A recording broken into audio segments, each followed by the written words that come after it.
O que está acontecendo nesse lugar? Um lugar abandonado. De 2 andares.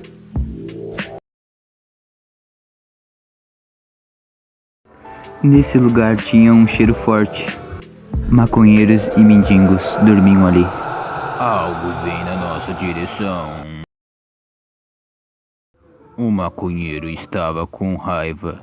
Logo em seguida, os exploradores ficam com medo. Medo em seu olhar. O cameraman encontra algo difícil de acreditar. O DVD ainda estava funcionando.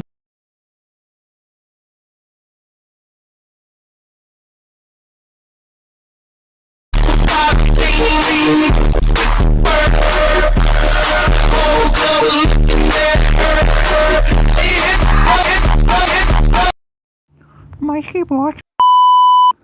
O DVD estava com um cheirinho de maconha. Simplesmente o cameraman grava os nossos pés. Mas que cameraman vaga.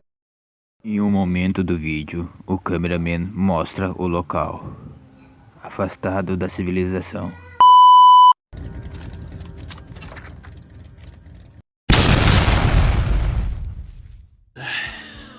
Und